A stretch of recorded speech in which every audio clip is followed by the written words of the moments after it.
Hello everyone, Ace here, and today I want to do a follow-up video of sorts regarding the Fallout Frontier situation, and more specifically my opinion on the long-term effects that both the mod itself and the recent events surrounding it will have on the modding community. This I believe is not only a valid question, but one that some people are genuinely concerned over due to their belief that the recent controversies surrounding the mod may end up even setting the modding community as a whole back by years. In fact, it would even seem that some of the saltier members of the Frontier development team are actively relishing that particular thought, as they believe that the Fallout modding community deserves exactly that. So having said all that, allow me to bring forward my own personal thoughts on this particular matter. And ultimately, the simple truth is that I'm not exactly sold that the demise of Fallout the Frontier is genuinely going to hurt the modding scene the way that some people fear, even if we're talking about mods for the Fallout games specifically. And the reason is ultimately due to the fact that the best part of Fallout the Frontier, its accomplishments from a technical standpoint, are something that it does genuinely get praise for, even from its harshest critics. And combining that with the fact that Fallout the Frontier had such a high profile that everyone remotely associated with the modding scene knew about it, means that regardless of the fact that it is the biggest flop in modding history, it has nevertheless still demonstrated that features such as drivable vehicles are in fact possible on that engine.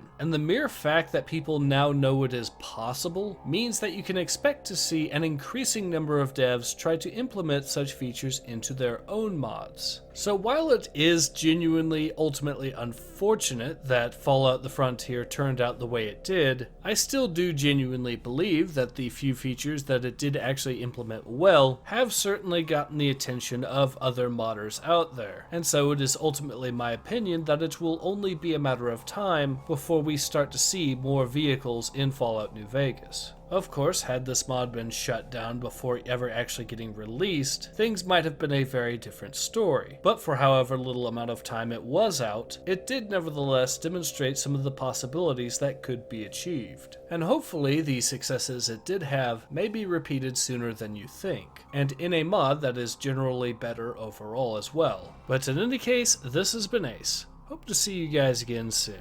Take care. Ace out.